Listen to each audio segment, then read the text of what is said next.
Kamu jadi anak jangan tukang ngadu, belajar mengatasi masalahmu sendiri.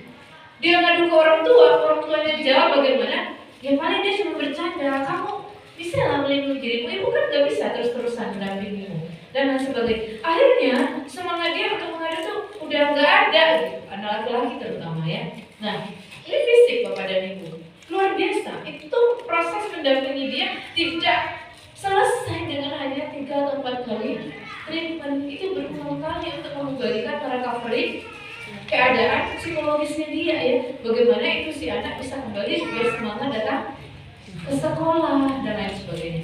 Kemudian tidak langsung ini misalnya cyberbullying. Sekarang ya banyak ya cyberbullying, membuli teman-teman misalnya di grup WhatsApp misalnya ya, atau di sosial media dan lain sebagainya. Ini fenomena yang baru ya. Bukan main Bapak dan Ibu efeknya ya, kalau cyberbullying ini. Tapi ini udah remaja ya. Kemarin kasus ini murid saya ada yang praktek di salah satu dinas ya di Jogja. Itu anak kelas 1 SMP Bapak dan Ibu. Maaf ya, ini dia karena pergaulan bebas ya dan lain sebagainya, punya pacar. Kemudian suka video callan sama pacarnya. Ternyata pacarnya itu dia lagi mandi itu video call. Dilihatin tuh lagi mandi gak pakai baju terus dilihatin sama pacarnya. Dia lagi ganti baju ya, pokoknya dan lain sebagainya yang berbau-bau wilayah-wilayah sensitif, dilihat sama pacarnya. Akhirnya apa yang terjadi? Akhirnya pacarnya ini kan jahat ya, suka ya kan dia punya prinsip ya di rumah, pokoknya kalau kamu pacaran yang benar ya sih. Ada banyak orang tua yang mengatakan begitu, pacaran jangan neko-neko tuh kalau kamu pacaran, jangan sampai hamil, jangan sampai kamu dipegang-pegang, jangan sampai kamu dicium dan lain sebagainya. Itu prinsip yang ditanamkan oleh orang tuanya. Kamu nggak apa-apa pacaran, yang penting kamu kayak gini. Oke, anaknya kayak gitu. Tapi dia kan kalau kirim video dipegang-pegang nggak Bu? Enggak ya. Kirim video misalnya dia lihatin bagian-bagian sensitif pacarnya, itu dia nggak pegang-pegang loh. Dia nggak sampai hamil. Bisa hamil nggak sih kalau ngirim video kita ke teman ke pacar nggak hamil dia? Ternyata melihat itu kan namanya otak laki-laki ya. Itu dia punya dorongan yang kuat untuk memegang tuh. Ketika mulai memegang-megang itu yang perempuan ini protes. Kenapa kamu kok pegang-pegang? Aku nggak mau, akhirnya berantem, putus. Dia selalu diancam, disebarlah video dia, sebar ke teman-temannya, sudah beredar. Kemudian anaknya stres, yang perempuan ketakutan bukan main dengan orang tuanya. Stres, akhirnya berujung ke konseling ya, konsultasi ya, anak ini diplorotin dan lain sebagainya, diancam harus ngelakuin ini dan berbagai macam ya, harus harus misalnya menjilat kemaluan laki-laki dan lain sebagainya. Itu terjadi anak kelas 1 SMP. Itu apakah di kota lain? Tidak, itu di kota Jogja Bapak Ibu ya. Itu di Jogja. Itu di Jogja dia kadang kita bukan di tempat yang misalnya kayak di jauh itu kan, misalnya di Medan misalnya jauh ya. Nggak mungkin itu sampai ke Jogja. Di Jogja Bapak Ibu. Bukan yang tidak mungkin, itu orang-orang kayak gitu tuh udah banyak banget gitu. Udah banyak banget yang mengintai anak kita, maka kita harus memberikan perlindungan adaptif terhadap perkembangan teknologi ya Bapak dan Ibu. Nah, cyberbullying. Lanjutkan. Nah, apa akibatnya kalau anak kita misalnya mendapatkan perilaku kekerasan berulang, baik secara fisik, secara psikologis ya, ataupun secara tidak langsung, salah satunya cyberbullying tadi nih. Karena ini kayak gini nih, anaknya kalau belajar itu nggak fokus, jadi konsentrasinya menurun. Anak kita kalau mendapatkan kekerasan terus. Kemudian yang kedua, dia ya, kalau dia konsentrasinya rendah, pasti prestasinya rendah ya. Kemudian apa lagi? Jadi anak yang pemalu, nggak punya rasa percaya diri. Kenapa? Karena dia setiap kali mau bangkit, mau bro, langsung di komentari dengan kalimat-kalimat yang buruk. Apalagi rendah diri, risih, dendam, mudah marah ya. Sensitif. Rata-rata saya menemukan ini mudah marah. Korban bully itu mudah marah. Terutama misalnya kalau dia punya adik misalnya di rumah ya. Itu adiknya menjadi pelampiasan kemarahan yang dia tidak mampu melampiaskan kemarahan kepada orang yang merendahkan dia. Nah, ini dia menjadi sangat sensitif sekali. Sama orang tua mudah marah dan lain sebagainya. Terus apa lagi? Nah, kehilangan kepercayaan ya. Kemudian membalas dengan kekerasan fisik. Nah, yang paling tragis itu mengalami pengalaman traumatik kayak kemarin yang saya temukan. Sampai sampai semester 7 masih membawa pengalaman trauma ketika dia waktu kelas 6 SD dibully.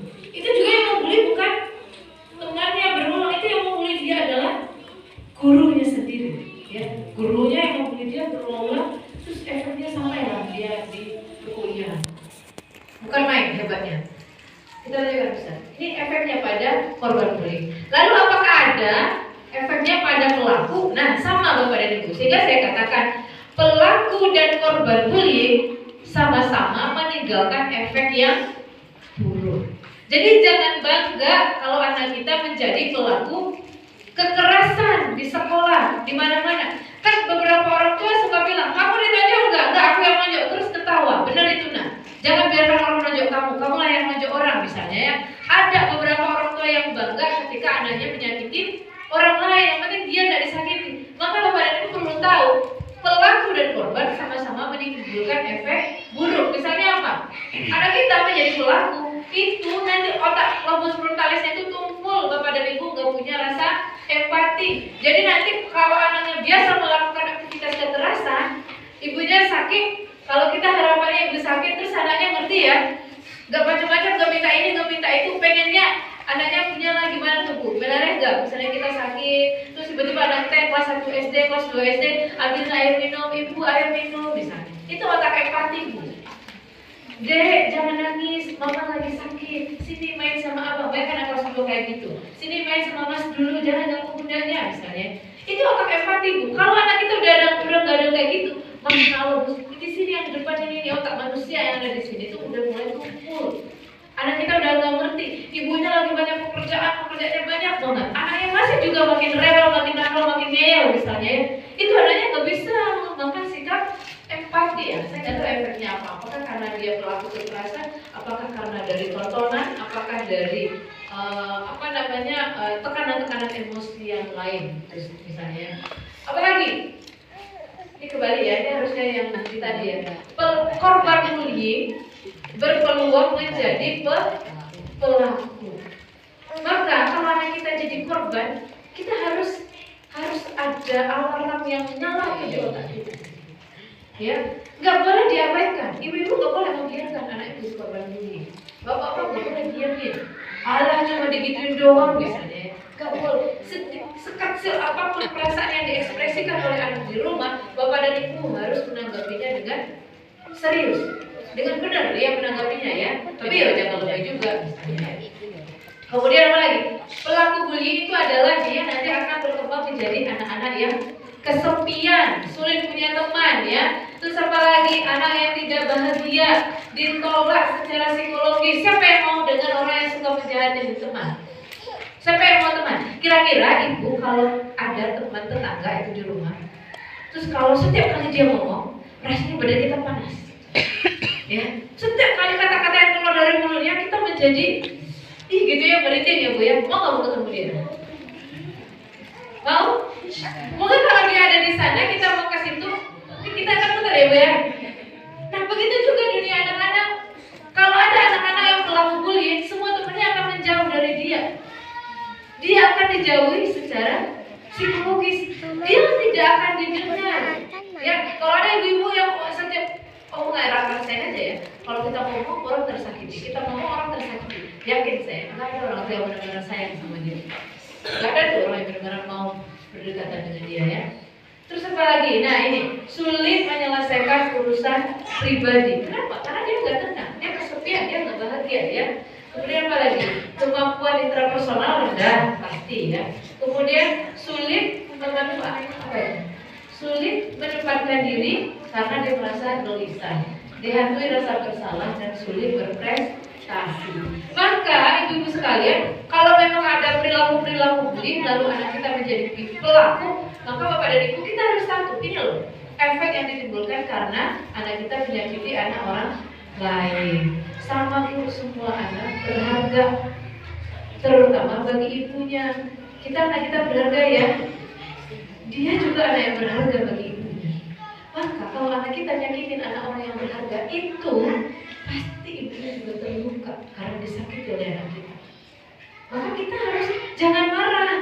Jangan segan menyelesaikan permasalahan tindakan kekerasan. Ini ada satu sekolah muncullah permusuhan di antara orang tua, ya. Karena apa? Karena setiap kali anak yang mukul, terus dia bilang, enggak kok, dia enggak kayak gitu kok. Anakku di rumah baik-baik aja kok. Anakku bukan kayak gitu. Itu mungkin di sekolah aja kurang pengawasan dan sebagainya. Kita selalu melindungi anak. Padahal ini tonjok bener loh. Anak orang ditonjok loh sama anak kita dan banyak saksinya yang melihat itu. Kenapa kita begitu enggan misalnya menyelesaikan masalah itu sudah clear, sudah selesai? Harusnya kita jadi orang tua harus bijaksana. Kalau ini dibiarkan nanti efeknya anak kita akan begini loh. Dan anak orang akan kayak tadi. Baik anak kita ataupun anak orang lain sama-sama menimbulkan efek yang buruk. Nah, ini Bapak dan Ibu harus kita atasi sejauh mungkin. Nah, apa saja sih faktor-faktor yang penyebab bullying itu? Yang pertama, Bapak dan Ibu, penyebab bullying itu adalah keluarga. Pertama kali penyebab bullying itu adalah keluarga. Keluarga yang bagaimana? Keluarga yang gagal memberikan rasa aman secara emosional kepada anaknya. Jadi anak-anak yang mendapatkan perlakuan kasar, anak-anak yang tidak dicintai, anak-anak yang di-reject di rumah, ya, anak-anak yang sulit mendapatkan pengakuan dan lain sebagainya, ya. Misalnya nih, ada anak jejer 3 orang, anak pertama, anak kedua, anak ketiga. Ketika anak pertama lahir, orang tua perhatiannya penuh, ya. Kemudian lahir anak kedua. Anak kedua karena anak pertama ini udah terlanjur disayang, dimanja-manja dari dulu kan. Anak pertama harapan bangsa dan negara, ya. Ya nggak usah. Anak pertama itu dinilai kebanyakan masyarakat itu adalah tumpuan keluarga. Dia harus jadi contoh, dia harus memberikan yang terbaik, dia harapan, dialah putra mahkota dan sebagainya, ya. Nah, begitu anak pertama. Otomatis nanti yang akan merasa terinjak itu anak berapa? Anak kedua, ya. Anak kedua ketika dia udah mulai besar, punya adik lagi. Perhatian kemana Bu? Perhatian ke adiknya, ya. Oh, ini dinilai udah besar nih. Akhirnya apa? Biasanya anak-anak kedua itu merasa di dalam hatinya merasa ditolak oleh orang tuanya secara psikologis. Coba ibu yang anak tengah Bu, angkat tangan ibu. Bukan anak pertama, bukan anak terakhir. Di antara itu adalah anak tengah. Bukan. Anak kedua, ketiga, keempat. Kan Bu? Anak kedua, ketiga, keempat. Coba Bapak anak tengah ada anak tengah. Pasti saya anak pertama, ya, si anak istimewa. Rata-rata anak tengah, ini survei saya, ya. Rata-rata anak tengah itu dia merasa ditahu secara psikologis oleh orang tuanya. Dia dianggap biasa gitu, tidak dianggap anak istimewa. Nah, ini psikologi enggak, ya. Psikologi pelaku bullying. Enggak. Tapi itu keluarga menjadi faktor utama yang menyebabkan anak-anak menjadi pelaku bullying. Keluarga, anak-anak yang tidak dihargai, anak-anak yang pendapatnya nggak diterima, anak-anak yang selalu salah, mau duduk, berjalan, berdiri, ngapain aja anak itu di rumah dimarahin. Ya gimana nggak dimarahin? Kalau saya panggil ibunya, ya, sekolah saya konsul, gimana Bu nggak dimarahin? Orang kalau dia duduk merusak apa yang dia pegang, gitu, ya. Kalau dia jalan, jenggol sana sini. Kalau dia berbaring kan salah pokoknya, ya, di mata ibunya, ya. Anak-anak kayak gitu umumnya dia menjadi pelaku bullying. Ya, anak-anak yang dalam tanda petik itu difficult, ya, difficult child. Kemudian lingkungan yang tidak harmonis. Tiap sebentar melihat bapak dan ibunya berselisih, ya. Bu, kalau kita harmonis di rumah, kita tunjukkan kepada, bukan bermesraan, ya, tapi harmonis. Bapak dan ibu sejalan, bapak dan ibu menghormati, saling menghargai, itu anak kita akan punya kesan yang mendalam tentang membangun keluarga. Tapi kalau yang kita hadirkan di rumah, ya sebentar misalnya desu, ya, ini loh bapak begini misalnya, ya. Atau misalnya anaknya salah, terus bapaknya ngambil sikap tuh di depan anak, ibu juga marah itu si bapak, ya. Marah gitu sama bapaknya di depan anak. Itu anak akan punya kesan positif terhadap perkawinan. Rata-rata remaja sekarang ketika dia sudah remaja akhir memasuki masa dewasa dini, itu saya survei lebih dari 50% remaja sekarang takut dengan perkawinan, takut dengan pernikahan. Bapak dan Ibu. Kenapa? Karena profil yang dia lihat dalam pernikahan itu adalah kesengsaraan, penderitaan, kesulitan, kemarahan, sikap egois. Profil yang dia lihat dalam keluarga itu. Maka anak-anak itu takut dengan pernikahan. Ketika sekarang misalnya ya di perguruan tinggi ditanya, kamu mau kawin usia berapa? Kalau bisa saya nggak usah nikah. Kenapa kamu nggak mau nikah? Ya ngapain nikah kalau merepotkan? Apalagi sekarang muncul gelombang baru, free child. Ya Bu ya, free child. Gak mau punya anak. Kenapa? Karena dia merasa anak itu merepotkan, menyusahkan, ngabisin uang ya. Muncul gelombang baru sekarang itu free child. Jadi kalau mau kawin itu yang senang-senangnya aja. Nah, mending masih mau kawin ya. Ternyata nanti dikasih anak sama Allah ya. Nah, ini yang menolak pernikahan. Itu terancam tuh ekosistem masa depan. Kalau anak-anak punya pandangan yang buruk tentang perkawinan, pernikahan, itu dia dapat pandangan buruk tentang pernikahan. Itu dia dapat dari mana tuh? Dari orang tuanya yang lahir, yang hidupnya tidak harmonis, yang bapak dan ibunya selalu berselisih paham, yang suka berantem, yang bapaknya tidak menghormati istri, yang istri tidak pamit sama suami. Itu yang dilihat bertahun-tahun oleh anak. Wajar nggak dia menjadi pelaku pilihan? Wajar. Kenapa? Karena bapak dan ibunya tidak harmonis. Ya, kemarin ada yang masuk ke saya. Kenapa misalnya? Saya katakan, kenapa anaknya bertekad tapi kelihatan banget tuh. Jadi kan kalau saya melakukan psikotes ya kepada ibu, terus kan kelihatan ya tekanan emosi yang mendalam di anak-anak TK itu kelihatan. Tapi kan saya nggak tahu emosinya apa. Lalu saya pamit tuh, saya minta ke sekolah. Bisa nggak saya bertemu dengan orang tuanya misalnya ya? Ketemu dengan orang tuanya. Cerita yang datang itu bapaknya.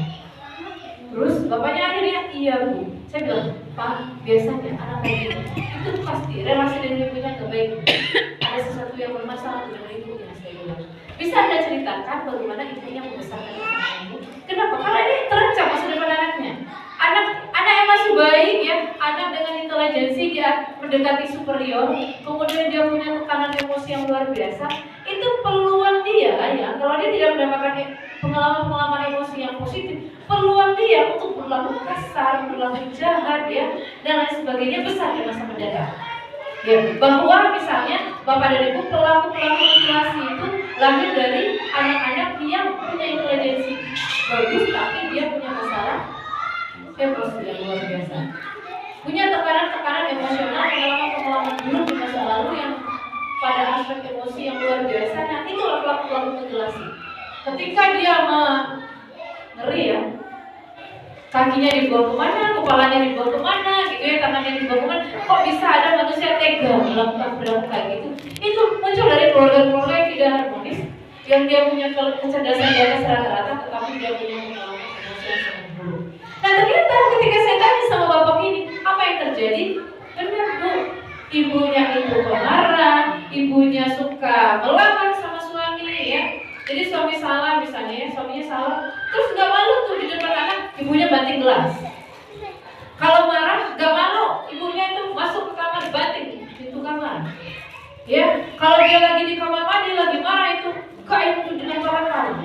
Gimana anaknya tidak akan emosional? Ya, gimana anak tidak akan emosional? Akhirnya apa yang terjadi? Anak itu penuh dengan gejolak emosi yang luar biasa. Itu kelihatan Bu. Kalau saya ngelihat gambar anak-anak itu kelihatan tuh. Mana anak yang punya pengalaman emosi yang buruk ya, itu kelihatan. Maka hati-hati gitu kan, lingkungan yang tidak harmonis. Berikutnya apalagi pelaku bullying bisa karena tekanan teman sebaya. Jadi kalau di dalam lingkungan kan anak-anak apalagi SD ya, dia udah mulai peer group, sudah mulai pindah tuh. Yang tadinya kelekatannya di rumah, ya segala-galanya orang tuanya adalah hebat ya. Terus pindah tuh, teman adalah mulai segala-galanya. Dia butuh sosialisasi dia butuh bersosialisasi, dia butuh diakui oleh teman, dia butuh sahabat, dia butuh ada orang yang seperti dia butuh ada orang yang ada dia berteman di sekolah dan lain sebagainya. Kalau dia mendapatkan tekanan dari teman sebaya, ini juga menjadi pencetus ya, anak itu melakukan tekanan terhadap orang lain. Yang berikutnya media. Nah ini hati-hati Bu. Ada anak bapak dan ibu yang usia SD sudah dikasih handphone di rumah? Ada ya. Hati-hati dengan penggunaan handphone. Ya, hati-hati banget dengan penggunaan handphone. Ibu harus tahu apa dilihat oleh anak, apa yang dibaca oleh anak, video apa yang ditonton, apa yang dia mainin. Ya jangan sampai terlewat ya. Saya aja Bu, yang menurut saya tidak pernah membiarkan anak saya menonton sendiri, pegang HP sendiri, itu tidak pernah. Itu terlewat saya. Dia suatu hari dia bilang gini, Bunda kemarin namanya ini loh kata dia. Ada orang tiba-tiba bawa pisau, terus pisaunya dilemparkan ke dinding. Di dinding itu ternyata ada cicak. Pas di cicak keluar darahnya, mengucur darahnya banyak banget. Terus pisau-pisau aja di dinding. Ternyata keren banget ya benar. Ada di bawah usia 5 tahun. Dia mendapatkan tontonan-tontonan dengan penuh kekerasan kayak gitu. Itu memicu, apalagi anak-anak itu, adrenalinnya terpicu. Terpicu adrenalinnya, maka tuh dia semakin penasaran. Benar nggak? Apalagi itu otaknya penasaran ya Pak ya. Ini gimana lagi, kalau begini gimana lagi. Itu imajinasinya luar biasa ya. Sehingga anak-anak itu tidak boleh dibiarkan mengakses media sendiri, harus didampingi. Kalau tidak, dia akan memberikan makna yang buruk terhadap apa yang dia lihat ya. Apalagi kalau dia sudah bisa status WA, dia sudah punya sosial media, Instagram yang random ya, misalnya video-video yang random muncul, atau misalnya YouTube pendek ya, itu kan random banget itu, nggak tahu kita apa aja yang akan muncul. Maka Bapak dan Ibu harus hati-hati, jangan sampai anaknya rusak tabungannya dia. Kemudian di permasalahan moral ya, moral yang punya masalah serius dalam moral. Apa masalahnya misalnya moral? Bapaknya misalnya memberikan excuse ya, masalah-masalah sepele. Anak kita misalnya dari sekolah bawa sendok-sendok pulang, ya kan? Apa tanggapan ibu? Kita periksa tasnya, ternyata ada sendok nih, misalnya anak perempuan. Kalau anak saya TK ya, ini kan jadi anak saya. Misalnya sendoknya dia bawa pulang, terus kita tanya, ini sendok siapa nak? Tadi aku temuin di jalan. Terus kita diam aja. Itu cikal bakal permasalahan moral ya, pada anak-anak. Atau misalnya dia pulang dengan membawa segala sesuatu yang sifatnya buruk ya. Kita tidak berikan konfirmasi.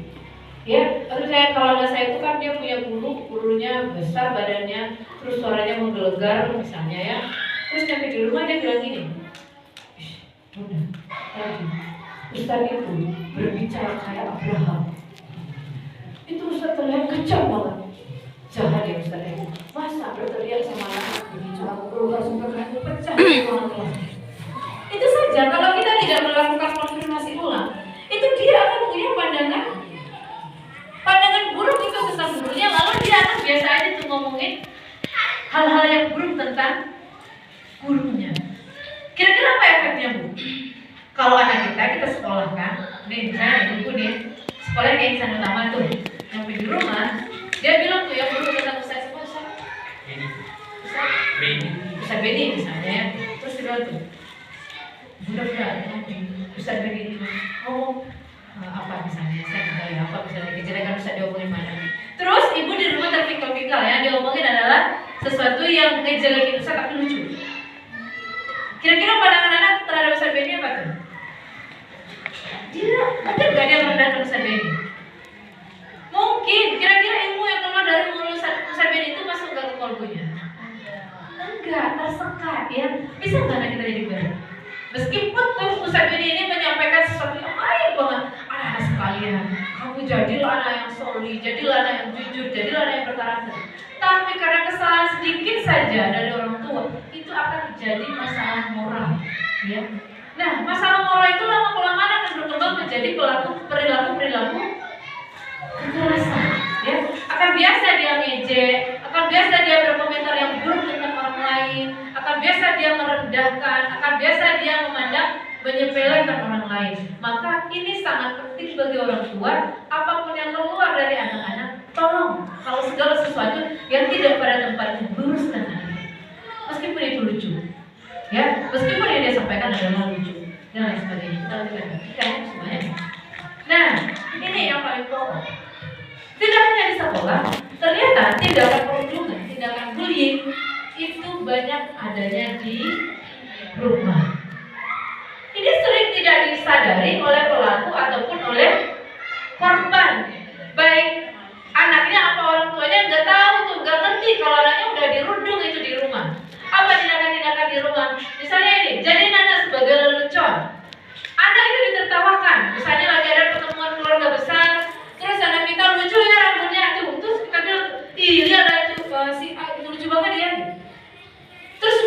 menertawakan dia. Anak menjadi lelucon, itu ibu sedang merundung anak ibu sendiri. Ibu sedang membuli anak ibu sendiri.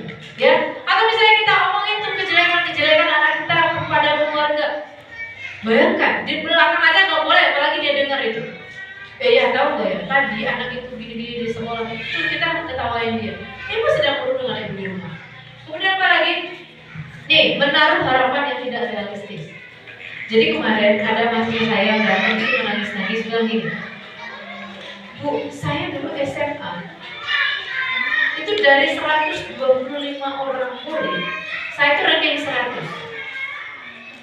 Terus mimpi saya adalah kuliahnya itu di pertanian. Saya tertarik banget itu dengan budidaya pertanian. Saya suka dengan pertanian. Tapi ibu saya menyuruh saya jadi dokter. Akhirnya saya nggak keterima. Coba dokter gigi, akhirnya keterima. Tapi dokter gigi kan juga berat tau Bu. Saya itu menangis Bu, berurai air mata itu anak perempuan. Saya itu semester 5. Harapan orang tuanya nggak realistis. Udah tahu anaknya nggak pernah dapat 3 besar. Udah tahu anaknya bukan anak yang cerdas secara kognitif. Tahu ya, bila kita tahu ya. Anak kita yang berpikirnya cepat dan yang lambat tahu ya. Lalu melupakan harapan yang tidak realistis. Kamu jadi dokter dong. Kalau nggak jadi dokter, gak usah kuliah. Kamu besok jadi hafiz Quran dong. Kita tahu kadang kita susah ngapal Quran. Masa dia dipaksa-paksa dia ngapal Quran? Kamu pintar renang dong kayak bapak jadi atlet dan lain sebagainya. Ini aku sedang merundung anak ibu sendiri ya. Yang berikutnya apa lagi? Bertindak superior dan merendahkan.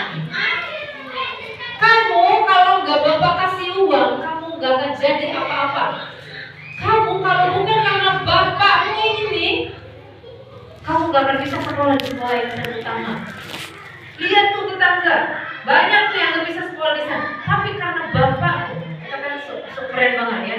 Bapak-bapak keren ya Pak ya. Sok superior gitu ya. Itu sedang merundung anaknya di rumah. Ya, sedang merundung anaknya di rumah. Terus apa lagi?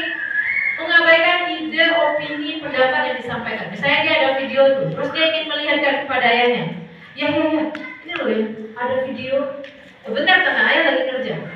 Kan anak-anak, apalagi kelas 1, kelas 2 nggak bisa sabar ya. Ya, lihat lah ya, ini loh ya, ada video bagus loh ya. Kamu bisa diam nggak sih? Bapak dan ibu sedang merundung anaknya di rumah. Apa yang terjadi? Ide dia, pikiran kita, atau segala sesuatu yang dia sampaikan ke kita. Ya, misalnya kalau anak saya, besok ini rumah, ini kita ganti, ini kita perbaiki, di sini kita bikin playground. Padahal rumahnya kecil ya, mau kamar di rumah itu aja cuma ada 2 ya. Terus dia pengen ada di rumahnya playground ya. Besok kita bikin rumah ini lantainya 15 ya. Terus kita bikin perosotan dari lantai 15 gitu sampai ke bawah. Misalnya kalau anak saya, coba pikiran gitu realistis nggak Bu? Kira-kira kalau ibu jadi ibu tuh gimana tuh menanggapinya? Gak usah ditanggapin. Kita mengabaikan idenya Bu, kalau kita nggak nanggapin. Atau kita misalnya, yang benar lah, masa kayak gitu, kamu yang realistis lah misalnya. Itu kan sudah mengabaikan ide dia. Apa susahnya sih kita katakan, iya nak, bagus ide bunga, seru kan ya ada perosotan di rumah, seru Bu.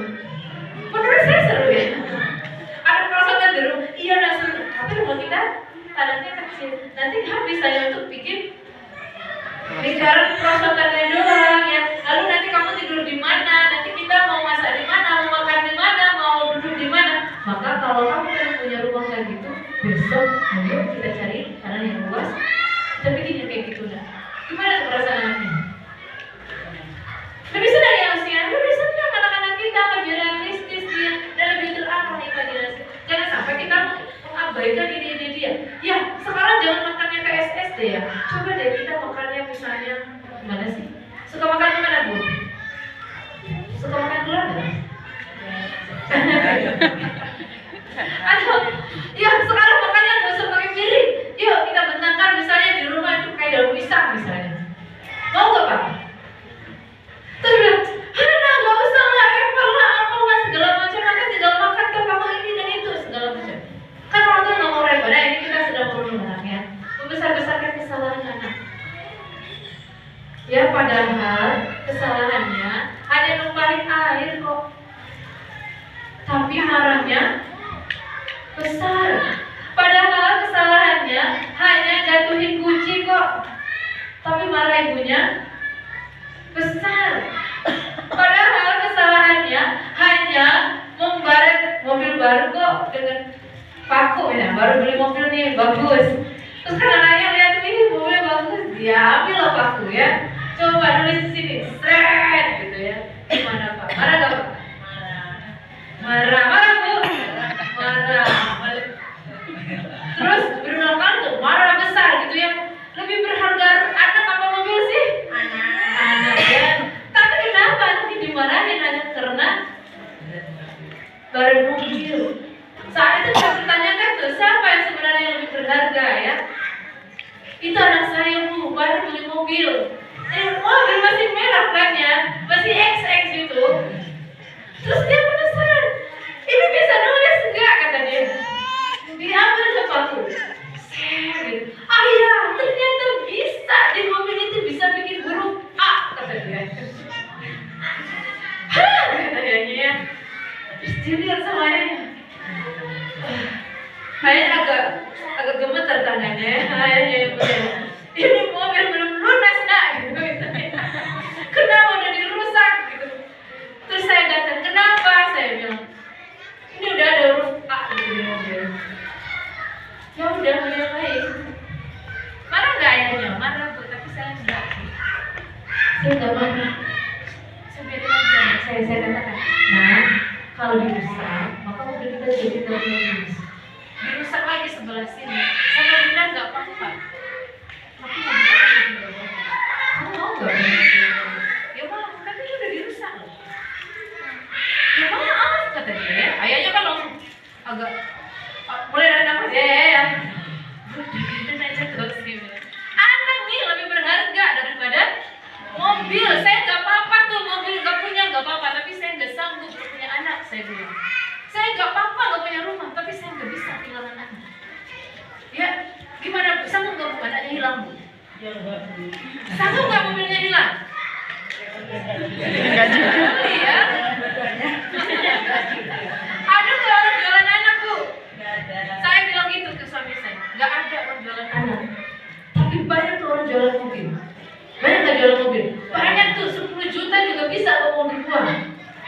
Punya uang 5 juta bisa tuh bawa mobil pulang. Tapi punya uang miliaran, triliunan bisa nggak bawa orang ke rumah kita? Mau nggak kita bawa orang ke rumah kita? Ya banyak yang mobil merek ini ribuan ada di muka bumi ini. Tapi anak kayak gini tuh cuma satu-satunya di muka bumi. Ya nggak jadi marah Bu. Saya bilang nanti kalau ada rezeki kita ganti mobil yang lebih bagus. Mudah nyari uang, mudah, nggak susah. Tapi nyari anak bagi saya susah. Karena hamilnya, hamil susah ya Bu ya. Siapa yang merasa nggak susah hamil? Hamil susah ya. Saya yang merasa hamil itu susah. Melahirkan apa lagi ya? Menyusui punggung rasanya mau patah ya. Tiba-tiba dia besar, kakak jadi marahin ya. Gak mau saya, gak terima saya ngasih dimarahin. Hanya gara-gara mobil, kecuali dimarahin karena dia gak mau sholat. Oke, saya terima ya. Suami saya marah karena anak saya gak mau sholat. Saya terima. Tapi suami saya marah karena anak saya bikin huruf A di mobil. Itu saya gak terima, saya gak mau. Nah ini, jadi jangan sampai besar-besarkan masalah anak ya. Kesalahan biasa aja lah, emang Bapak dulu gak pernah salah Pak? Bapak pernah nakal gak Pak? Pernah ya, emang Bapak anaknya sudah segede Bapak, enggak kan? Iya, Bapak juga dulu nakal. Bapak pernah bolos gak Pak? Pernah tuh Bapaknya bolos ya. Jadi kalau anaknya bolos, boleh gak Bu? Boleh ya. Udah apa lagi? Ini, mendiamkan anak tanpa alasan yang jelas, mendiamkan istri tanpa alasan yang jelas, mendiamkan suami tanpa alasan yang jelas. Nah itu merundung orang lain, merundung keluarga di rumah. Gak boleh. Ya diam aja ya. Wajah setuju pulang dari kantor, terus diam aja Pak. Padahal masalahnya di mana? Di kantor. Yang didiamin siapa? Anak dan istri. Coba bayangkan gimana perasaannya itu. Padahal masalahnya sudah dari kemarin. Suaminya datang, itu wajahnya auranya itu udah aura-aura neraka misalnya ya. Ngambek aja, diam aja. Masak sambil ngambek, udah diam aja tuh. Masih syukur kalau masih mau masak ya. Kalau nggak mau masak, diam aja. Suaminya nanya tuh, makan apa sekarang Bu? Terserah. Gimana Pak? Kalau